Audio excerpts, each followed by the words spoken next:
Amigos cibernautas, ¿qué tal? Muy buenas tardes. Gracias por estar aquí con nosotros. Gracias por acompañarnos. Bienvenidos a una emisión más de NP Noticias de la tarde. Con el gusto y con el placer de siempre, amigos cibernautas. Qué bueno que nos acompañan, qué bueno que están aquí con nosotros nuevamente en este espacio. De verdad, muchísimas gracias. Gracias por hacer clic. Gracias por escucharnos, por vernos.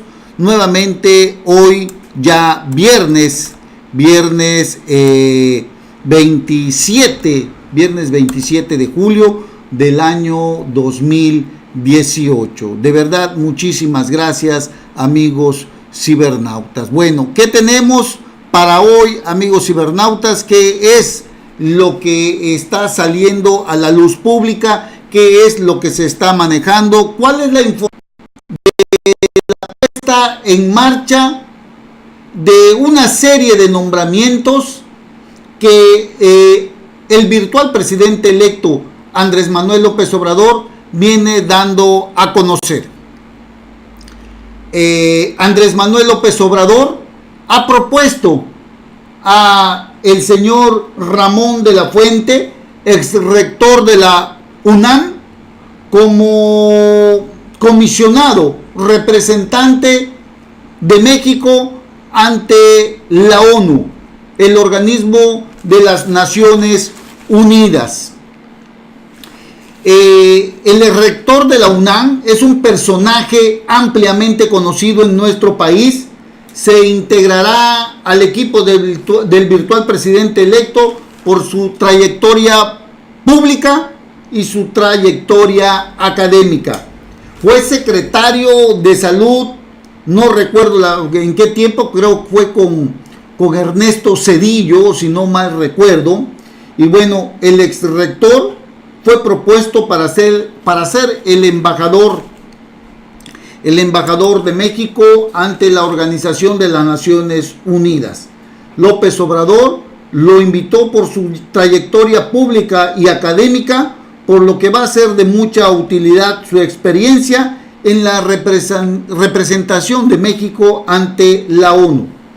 El próximo gobierno tiene el interés de que el gobierno de Andrés Manuel López Obrador sea acompañado en varios temas importantes, principalmente en dos fundamentales para este país: el combate a la corrupción, transparencia en todas las acciones del gobierno y los derechos humanos, para constatar que se van a respetar. Va a ser de mucha utilidad el que tengamos la representación de México encargada al doctor Juan Ramón de la Fuente.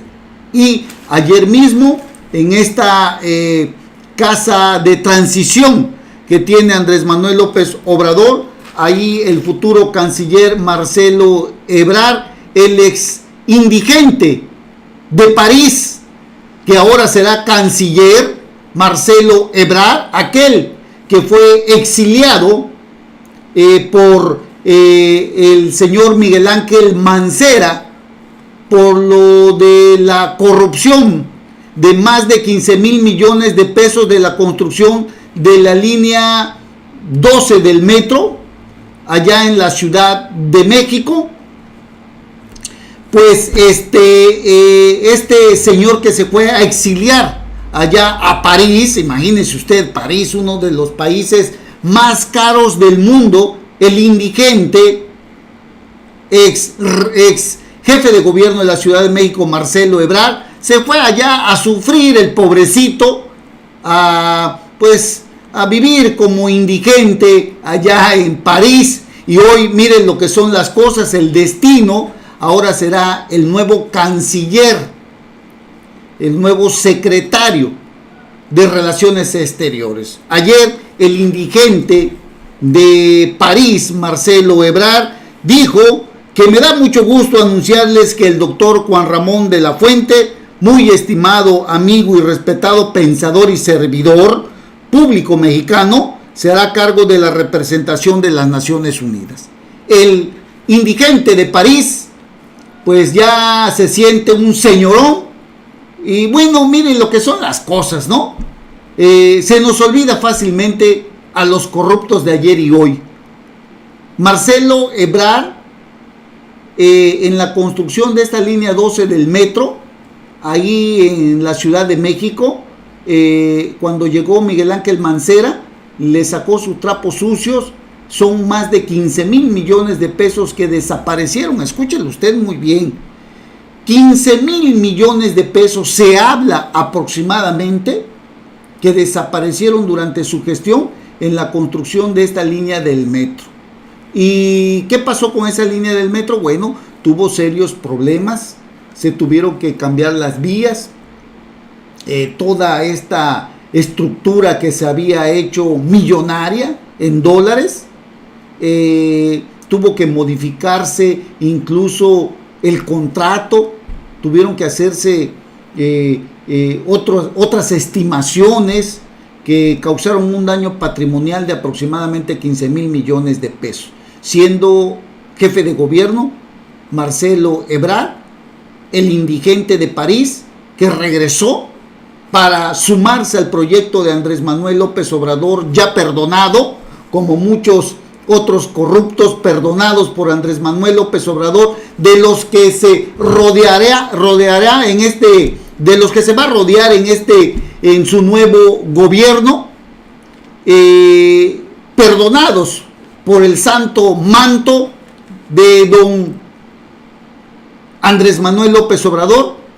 Y bueno, el indigente de París hoy está inmaculado, prácticamente ya el futuro canciller del gobierno de Andrés Manuel López Obrador. Así como él, acaba de nombrar también a un innombrable corrupto a más no poder, que se llama Manuel Bartlett, exgobernador de Puebla, secretario de Gobernación con Miguel de la Madrid, aquel que en aquellas elecciones de 1988 se le cayó el sistema para hacer perder a Cuauhtémoc Cárdenas y alzar con el triunfo a Carlos Salinas de Gortari, ya perdonado por el Mesías, por el santo de este país que se llama Andrés Manuel López Obrador, regresa a la política como el nuevo titular de la Comisión Federal de Electricidad.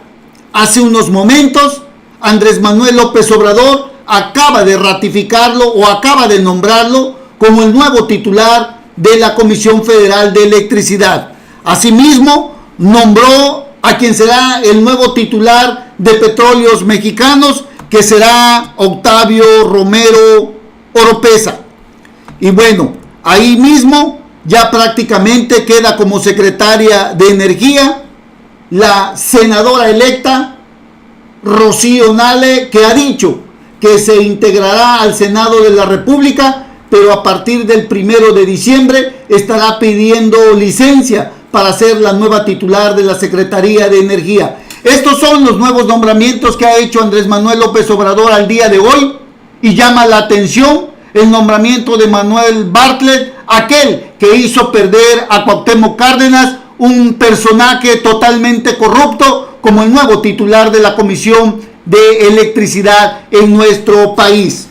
Lo destacable de estos nombramientos es, por ejemplo, el del señor Juan Ramón de la Fuente, un personaje con una trayectoria pública y académica intachable. Eso sí, hay que señalarlo, hay que decirlo. Su paso como rector de la Universidad Nacional Autónoma de México lo hizo de una forma transparente y limpia. Ubicó a la UNAM como una de las mejores universidades, al menos en todo lo que es América Latina. La UNAM es reconocida por su preparación académica, por los maestros, los profesores, por ser una de las universidades mejor posicionadas en el ámbito académico. Juan Ramón de la Fuente fue rector de esta universidad, fue secretario de salud, si no mal recuerdo. Ahí le pido a que nos hagan el favor de ubicarnos, pero sí, Juan Ramón de la Fuente fue secretario de salud, si no mal recuerdo, fue con Ernesto Zedillo o con Carlos Salinas de Gortari, no recuerdo bien, o quizás hasta con Fox, ahorita se los checo, pero Juan Ramón de la Fuente es un personaje muy conocido y ha hecho el nombramiento Andrés Manuel López Obrador. Fue secretario de salud con Ernesto Zedillo, exactamente. Bueno, Andrés Manuel López Obrador lo acaba de nombrar embajador ante la Organización de las Naciones Unidas. Seguramente un buen nombramiento en este personaje ampliamente conocido, amigos cibernautas. Bueno, también ayer se le entregó las constancias, o más bien dicho, el titular del Instituto Nacional Electoral encabezó ayer el arranque del proceso de instalación del nuevo Senado de la República, órgano legislativo que cambiará de forma impresionante su conformación con una nueva representación de las fuerzas políticas nacionales que otorgan hoy una mayoría a Morena. Ayer recibió ahí en la sede del Senado a los 32 presidentes de los consejos locales del INE, quienes entregaron la constancia de los senadores ganadores por los principios de mayoría relativa y de primera minoría. Morena, amigos cibernautas, tendrá 55 de los 128 senadores, 42 de mayoría relativa y 13 de representación proporcional, o los llamados plurinominales, ¿no? El PAN tendrá 23, 7 de mayoría y 6 plurinominales. Le sigue el PRI con 13 escaños, amigos cibernautas. Así están las cosas, pese a que el Partido Encuentro Social perderá su registro, tiene 8 senadores, todos ganados por mayoría, desde luego gracias a su alianza con Morena. Le sigue el PRD, también con 8 escaños, 6 de mayoría y solo 2 plurinominales. Y así, por ejemplo, el Movimiento Ciudadano tiene 5 de mayoría y 2 pluris. El Partido Verde con 7, el PT con 6 y Nueva Alianza con un senador plurinominal, también en la mira de perder su registro. Así que ayer prácticamente inicia la instalación del nuevo Senado, y en donde seguramente también Morena tendrá mayoría en la Cámara de Diputados. Se habla de más de 305 diputados, 311 diputados, ya con sus aliados, con los que ganaron como de mayoría, los de representación proporcional y los diputados que fueron con él en alianza, como los del PT y del Partido Encuentro Social. También ayer mismo Miguel Ángel Osorio Chong, exsecretario de Gobernación, fue designado por el Partido Revolucionario Institucional en una reunión que tuvieron ayer a puertas cerradas como el nuevo coordinador de los senadores de la 64 legislatura, que empezará a funcionar a partir del 1 de septiembre. Miguel Ángel Osorio Chong, exsecretario de Gobernación con Enrique Peña Nieto, fue nombrado ya el próximo coordinador del PRI en el Senado de la República. Un encuentro en el que se dieron cita todos los senadores que conformarán la siguiente legislatura, 13 integrantes que, bueno, prácticamente son los que tendrá en la Cámara de Senadores. Le dieron su apoyo ayer a Miguel Ángel Osorio Chong para que él sea el próximo coordinador de esta bancada, de esta fracción parlamentaria en el Senado de la República. Hasta el día de hoy, pues bueno, estamos hablando ya de que inicia con la instalación del Senado la próxima legislatura. La Cámara de Diputados también ya tienen constancias en donde serán mayoría, podrán cambiar todo lo que ellos quieran de leyes y reformar algunos artículos, la Constitución y muchas otras cosas que como mayoría Morena podrá hacer sin que, bueno, pareciera ser, como se vislumbra, que pudieran alcanzar consensos la mayoría seguramente les hará perder la cabeza y ya tendremos a un nuevo esquema, entre comillas, de democracia, ahora disfrazados en Morena. Seguramente así será, porque el poder enloquece, amigos cibernautas, y quien no lo ha tenido, pues mucho peor. Seguramente lo que nos espera, ojalá y no sea así, un sexenio en el que los caprichos del titular del Ejecutivo Federal tendrán que acatarse. Y de no ser así, pues bueno, nos encontraremos con prácticamente otra decepción política, amigos cibernautas, al saber que todos ellos, si no comulgaran o si no apoyaran a Morena, en este caso al Ejecutivo Estatal, con todas esas iniciativas, seguramente habrá una desbandada para seguir siendo más de lo mismo, y desde luego la gran decepción que pueden resultar para nuestro país los nuevos integrantes de la 64 legislatura, diputados y senadores, que seguramente, amigos cibernautas, pues ya los estaremos viendo a partir del 1 de septiembre, y en donde, repito, Morena tendrá una gran mayoría, tanto en la Cámara de Senadores como en la Cámara de Diputados, amigos cibernautas. Así están las cosas. No quiero irme a la breve pausa que tenemos sin antes decirle que ayer también que Andrés Manuel López Obrador se reunió también con la ministra de Canadá, la señora Chrystia Freeland, quien llegó acompañada por una delegación de alto nivel de su país para dialogar sobre la relación bilateral. Fíjese usted, miren, lo importante de todo esto que le digo es que Andrés Manuel López Obrador, sin tener el poder todavía, ya lleva a cabo acciones como si fuera ya el presidente, incluso sin recibir todavía la constancia de presidente electo. Se reúne con la canciller, se reúne con secretarios de Estado, van a la casa de transición, reuniones en las que pues prácticamente Enrique Peña Nieto ya ha quedado reducido a nada, más que uno que otro comunicado, pero prácticamente quien tiene todos los reflectores del país en este momento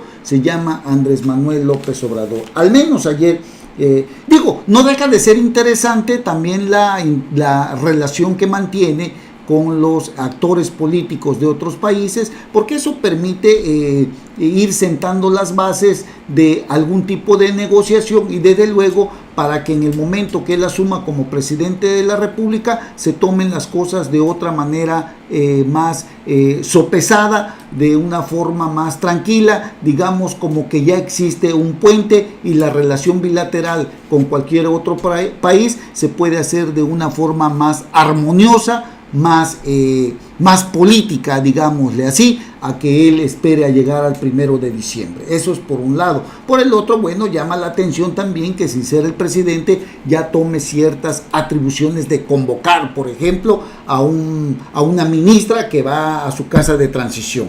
Desde luego, con el diálogo y con la negociación que lleva a cabo Marcelo Ebrard, el ex indigente de París, que va a ser el próximo secretario de Relaciones Exteriores. Pero bueno, ya vimos desfilar a Michael Pompeo ahí en la casa de transición, ya vimos desfilar a otros personajes, ahora esta señora Chrystia Freeland, quien es la canciller de Canadá, y bueno, usted sabe que tenemos un trato ahí en el Tratado de Libre Comercio al que Donald Trump se ha negado a firmar. Y bueno, la relación para México y Canadá es importantísima porque podríamos apostarle, pues, o México puede apostarle a un acuerdo comercial nada más entre ambos países, no necesariamente tiene que estar Estados Unidos en él, aunque Estados Unidos también,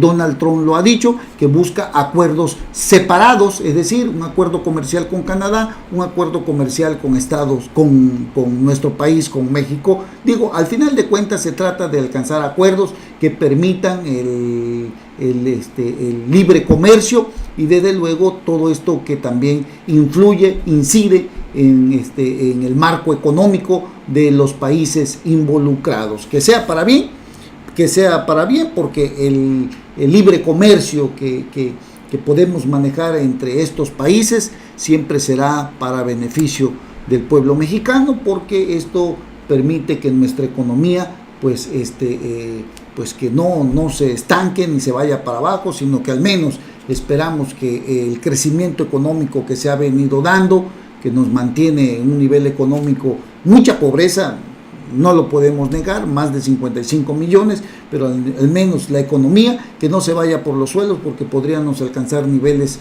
catastróficos como los que está viviendo Venezuela. Es un ejemplo nada más, ¿verdad? Desde luego, en donde es un país que tiene petróleo también, pero que pues ya sabe las condiciones cómo se están dando allá con un dictador como lo es Nicolás Maduro. Al menos en nuestro país hay democracia, transitamos en acuerdos comerciales que permitan que la economía de nuestro país se sostenga. El crecimiento económico se ha dicho que será entre un 2, un 3%, es el mismo crecimiento económico que se ha venido manejando desde la etapa de Felipe Calderón y ahora con Enrique Peña Nieto. No hemos llegado a un 4, un 5%, siempre ha sido entre un 2, un 3, un 3.5 y ahí nos sostenemos en ese crecimiento económico, amigos, pero al menos creo que esto nos da un poco, digamos, de sostenimiento económico para no irnos a pique, porque eso sí sería catastrófico, amigos cibernautas. Bueno, vaya un saludo para nuestros amigos cibernautas que hoy nos están viendo, a nuestro amigo Miguel Vázquez, a Felipe Ramírez, saludos desde donde quiera que nos estén viendo. Vamos a una breve pausa, vamos a tener una entrevista, ahorita estamos tratando de marcarle al diputado federal José Luis Sáenz Soto, ojalá nos reciba la llamada para hablar de las zonas económicas especiales. Regresamos, no tardamos. NP Noticias. NP Noticias. De Coatzacoalcos para el mundo.